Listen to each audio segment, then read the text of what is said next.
小孩，你别馋，过了腊八就是年。大家好，这里是柳二姐美食。今天给大家分享一款腊八粥非常好喝的家常做法。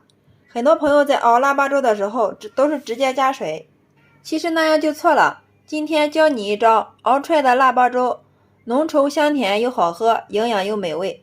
下面我们跟着视频看一下是怎么做的吧。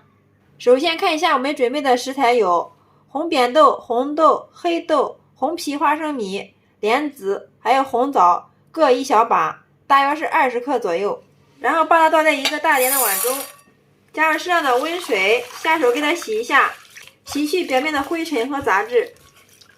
洗好之后把水给它控出不要，然后再往里面加入适量的温水。因为豆类的东西比较难煮，所以我们要加温水，提前给它浸泡2个小时。另外我们又准备了麦片、江米、红糯米、葡萄干、大米，还有适量的枸杞子，大约都是在20克左右。也给它们倒在一个大点的碗中，加入适量的清水给它洗一下，洗去表面的灰尘和杂质。洗好之后把水给它控出不要。2个小时之后我们的豆子泡好了，大家看一下，泡成像这样变得胖乎乎的就可以了。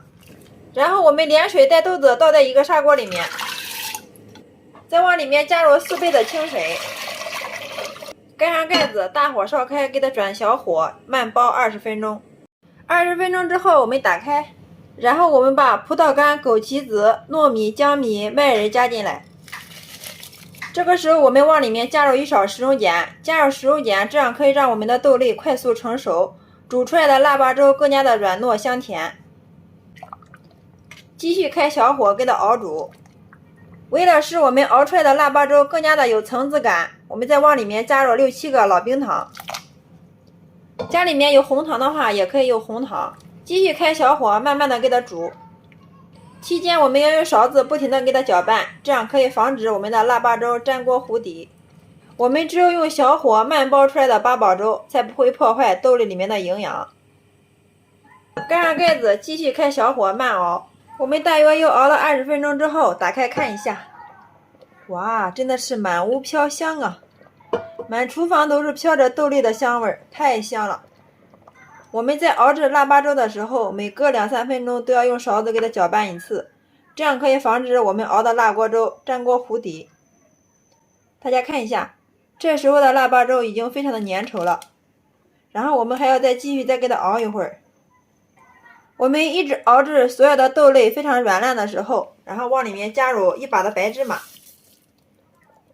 再开小火慢慢的给它熬，熬个1、2分钟。哇，真的是营养太丰富了。好啦，1分钟之后我们的腊八粥就熬制完成了。大家看一下，非常的粘稠呀，我们也不需要勾淀粉，熬出来的腊八粥黏黏糯糯的，香甜又好喝。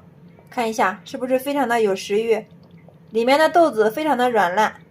我们用这个方法熬制出来的腊八粥非常的简单快速，全程下来1个小时就能搞定。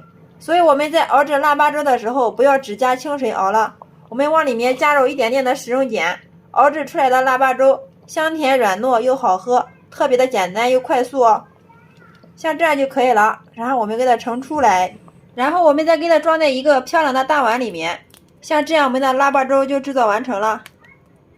哇，看着太有食欲了，端上桌就可以给家人美美的享用了。